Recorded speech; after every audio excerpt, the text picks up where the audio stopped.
Temos que salvar o Brasil. Bolsonaro condenado, Lula aposentado. Olá, olá, amigos despolarizados. Ser boi de políticos? Jamais, jamais. Estamos aqui, ó, essa bela camiseta. É bonita, né? Essa aqui eu comprei nas eleições passadas do MBL, do Japa. O Japa, graças a Deus, está ali firme, né? Sempre corajoso, batendo nesses dois, dessa polarização estúpida que só divide o Brasil e está afundando o nosso país. E a gente tem que se livrar desses dois. Então começa terça-feira agora. Terça-feira, um que já está inelegível, né? O golpista, com as provas lá no processo, vai ser julgado no STF a partir de terça-feira, mas está cheio de provas ali. Não é possível que o STF não vá condenar o golpista, porque realmente está lá as provas que é golpista. E o processo é limpo, legal, está no STF.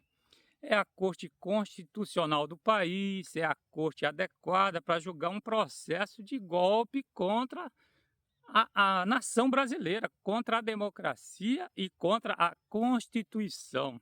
E o STF é uma corte constitucional, é a corte constitucional do país. Tem que ser julgado lá e vai ser julgado, e nós esperamos que seja condenado, porque ele já está inelegível, né? Por aquela reunião com embaixadores, desqualificando as eleições, espalhando fake news para os embaixadores e também nas redes sobre as urnas eletrônicas, que não teve nenhuma prova, que eram fraudáveis as urnas e que tinha fraude ali naquela eleição. E ele espalhou isso e agora está inelegível por esse crime eleitoral. E agora vem mais uma condenação que deve vir a partir de terça-feira, que aposente de vez também, né? Prenda domiciliarmente e aposente de vez o B. Afaste de vez esse B. E aí fica faltando a gente aposentar o L nas urnas o ano que vem. Porque o L agora, ele está muito à vontade, agora ele está feliz, você vê que ele está sorridente, né? Depois de tudo que aconteceu do mês passado para cá, com essa ajuda que teve do B, do filho Bananinha lá nos Estados Unidos e do Laranjão que deu essa força, né? Deram uma onda para o L surfar, uma onda do nacionalismo, do patriotismo, da soberania.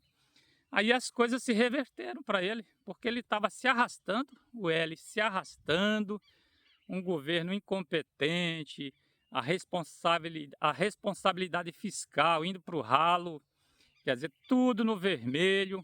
O Congresso também estava contra ele, porque a maioria do Centrão e muitos bolsonaristas ali dificultando a vida do governo.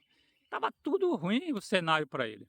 Então, provavelmente, era quase certo que ele seria aposentado, a popularidade baixíssima. E aí, quando veio esse tarifaço, essa intromissão do Laranjão, né, com a ajuda do Bananinha e do B, e o Bananinha falando que preferia até terra arrasada para se vingar do Brasil e que estava achando bom esse tarifaço, o bolsonarismo achando bom, os bolsonaristas nas redes apoiando o Trump, apoiando o tarifaço, contra nós, contra a pátria, contra a economia do Brasil, contra os trabalhadores, contra as empresas, os empregos. Então isso aí caiu muito mal para os bolsonaristas, e aí caiu bem para quem? Para o L. Aí o L ficou feliz com isso, ele começou a aproveitar, e ele usou o discurso nacionalista, patriótico, soberano, né? E está aproveitando isso e assim, umas indiretas para o Laranjão, né? Que teve um inimigo forte lá, o imperialista e tal, que a esquerda gosta também. Então isso foi ótimo para o L. Então agora ele já está se posicionando mesmo como candidato. Já se posiciona, já está dizendo que vai entrar para a reeleição, e se entrar para a reeleição, falou essa semana, vai ser para ganhar. E aí o Brasil precisa dar uma resposta. Agora, quem está atrapalhando para aposentar o L? Quem está atrapalhando é o bolsonarismo, é o B, sempre eles. Sempre eles ressuscitando o L. Eles ajudaram a tirar o L da cadeia. Eles ajudaram a enterrar a Lava Jato. porque a gente sabe, isso aqui eu tenho repetido sempre, porque tem que repetir. O L no poder agora, voltou à presidência, foi um trabalho conjunto do centrão, da esquerda e dessa direita bolsonarista. O B ajudou a soltar ele. Quando o B estava lá enrolado com as rachadinhas, denúncias suspeitas de rachadinhas do filho lá, a tal loja de chocolates que recebia depósitos nas suas contas, que era depósito de rachadinhas. As investigações estavam rolando lá no Rio de Janeiro. E a lavagem de dinheiro em imóveis e tudo mais. O B, o filho e tudo mais. Aí o B teve que fazer um acordo com o Centrão, porque a Lava Jato já estava pegando uma boa parte, já tinha enterrado a esquerda lá. Aí o Centrão não estava nem aí, mas quando começou a pegar de vez o Centrão, chegou no B e falou: meu filho, você quer continuar sendo investigado por essas rachadinhas, aí vai te pegar também. Então é melhor a gente fazer um acordo aqui, vamos acabar com a Lava Jato, vamos soltar o L e você também fica impune. E a gente viu todo esse filme se desenrolar desde 2019, né, quando o primeiro sinal foi o procurador lá, que o PGR, que o B indicou. Um cara do Centrão, amigo do PT. Ó, entrou lá e começou já começou dando declarações contra a Lava Jato, contra o juiz Moro da Lava Jato, contra o procurador Deltan na época. E aí começou a enterrar. Aí o segundo episódio, né? Ele já abriu o governo para o Centrão também. A partir daí, entregou a cabeça de Moro. Saíram. Bebiano brigou com o Bebiano, brigou com o general Santos Cruz e foi expulsando todo mundo. Gente que tinha projetos realmente de país ali, né? Moro, Santos Cruz, Bebiano. Esses aí tiveram que fugir do governo, pular fora, porque viram onde o governo estava se metendo com o Centrão. E esses que não aceitavam começou a ser atacado pelo bolsonarismo. Então tiveram que sair do governo. Moro saiu. O Bebiano depois faleceu, mas já estava brigado com a família, com o B, com tudo. Santos Cruz e outros mais. Tem outros generais que saíram, né? E aí veio isso, esse acordão com o Centrão, abriu o governo. E aí o segundo sinal foi quando ele indicou aquele ministro, o primeiro que ele indicou para o STF. O KN, né? Foi lá, levou na casa do advogado supremo do L lá, uma noite.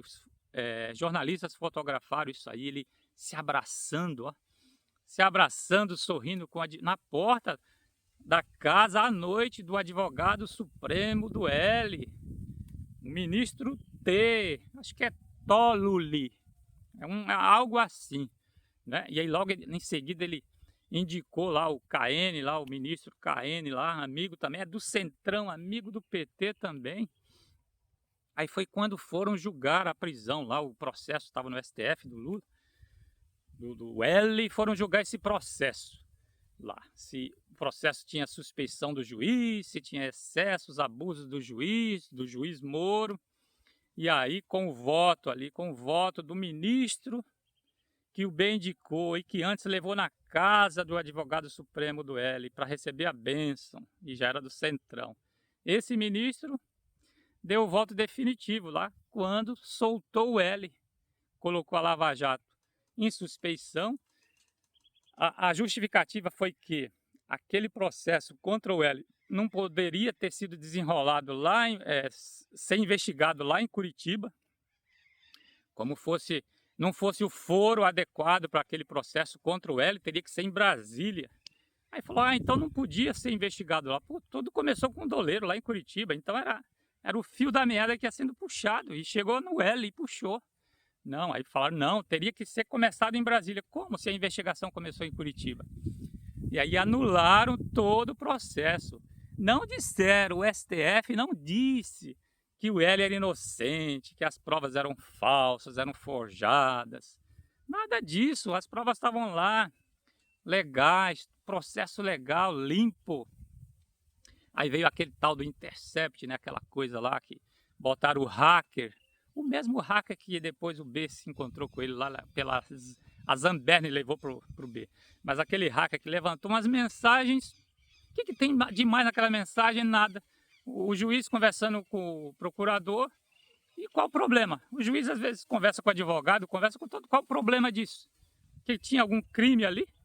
Eles estavam conversando, tem que conversar as instituições, o poder público. E qual o problema? Para pegar ladrão, para pegar corrupto? Qual o problema? As provas válidas. Não tem problema nenhum, mas criaram um problema nisso para soltar o L com a ajuda do B. Aí está essa situação agora. O L de volta à presidência, livre, não pagou toda a sua pena, pagou uma parte só, não pagou toda a sua pena, está na presidência. Quem colocou ele lá ajudou foi o B, e agora o B vai ser condenado, porque lá no acordão que ele fez com o Centrão, para soltar o L, era para ele ficar impune às suspeitas de crime, das rachadinhas, aquelas coisas todas lá do passado. E ele ficou impune sobre isso. Foi tudo enterrado. Tanto é que quando ele indicou aquele ministro que ajudou a soltar o L, o STF soltou o Queiroz.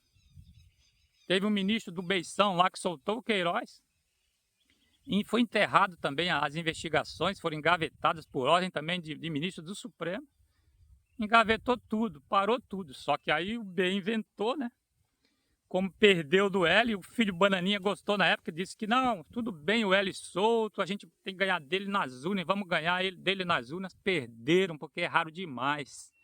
Perderam. Aí depois, como perdeu a eleição, o B não reconheceu e quis dar um golpe sem acordo, lógico, com os donos da lojinha, o Centrão que nos rouba desde as caravelas. Inventou de tentar dar um golpe delirante que não daria certo, porque não tinha apoio nas Forças Armadas, na cúpula, nem tinha apoio da maioria do povo brasileiro. O bolsonarismo é 30%, 20%. Como é que queria dar um golpe contra os outros 70% que não querem golpe? Delírio total, desespero total. E agora estão desesperados por essa condenação que vai vir, foram desesperados atrás do Laranjão, que não surtiu efeito.